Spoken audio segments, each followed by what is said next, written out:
कब्र की पहली रात से 40 दिन तक का सफर, अमाल, डर और इबरत की दास्तान।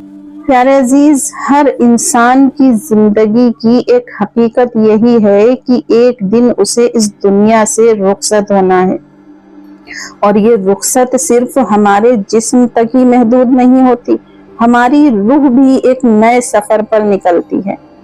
इस सफर की पहली रात यानी कब्र की पहली रात बहुत अहम मानी जाती है।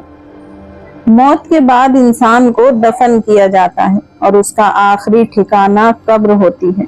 पहली रात में 2 फरिश्ते मुनकिर और नकीर कब्र में आकर इंसान से सवाल करते हैं। सवाल कुछ इस तरह होते हैं, क्या तुम अपने रब पर ईमान रखते थे? क्या तुमने पैगंबर मोहम्मद सल्लल्लाहु अलैहि वसल्लम की हिदायतों पर अमल किया? क्या तुम्हारे अमाल नेक थे या बुरे? अगर इंसान नेक और सच्चा हो तो उसका जवाब आसान होता है और रूह को सुकून मिलता है, लेकिन अगर उसके अमाल बुरे हों तो रूह को तकलीफ होती है। हदीसों और इस्लामी तालीमात के मुताबिक मौत के बाद रूह का सफर 40 दिन तक चलता है। इस दौरान रूह अपने किए हुए अमाल का एहसास करती है और जिंदा लोग उसके लिए दुआ करते हैं।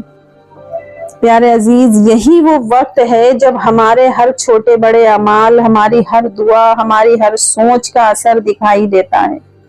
नेक अमाल रूह को सुकून देते हैं और बुरे अमाल उसे परेशान करते हैं। जब हम मरहूम के लिए दुआ करते हैं, ये उसकी रूह के लिए राहत बनती है और अंधेरों में रोशनी का रास्ता खोलती है। इसलिए हमें अपने अजीजों के लिए दुआ करनी चाहिए और अपने लिए नेक काम करना चाहिए। प्यारे अजीज, मुसलमानों का ये इत्तेकाद है कि हमारे नेक अमाल, दुआएं और यादें मरने के बाद ही मरहूम की रूह के लिए सहारा बनती हैं। इसलिए फैमिली वाले और दोस्त कुरान पढ़ते हैं, उसकी याद में नेक काम करते हैं और दुआएं भेजते हैं। नेक अमाल करने से हमें इस दुनिया और आखिरत में राहत और सुकून मिलता है। नेक अमाल करने से हमारी रूह को सुकून मिलता है और हमारा आखिरी सफर आसान होता है। बुरे अमाल करने से हमें दुनिया और आखिरत में तकलीफ और परेशानी होती है। बुरे अमाल करने से हमारी रूह को तकलीफ होती है और हमारा आखिरी सफर मुश्किल होता है। कब्र की पहली रात और 40 दिन का सफर इंसान की जिंदगी और उसके अमाल का अहम हिस्सा है। ये रूह के लिए इम्तिहान का वक्त है और हमारे लिए भी सीख और सोच का मौका है।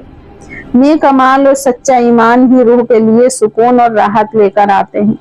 प्यारे अजीज, याद रखिए कि मौत आखिर नहीं है, बल्कि एक नए सफर की शुरुआत है, और यही रूह हमें सिखाती है कि नेक अमाल और सच्चा ईमान ही हमें दुनिया और आखिरत में राहत और सुकून दे सकते हैं।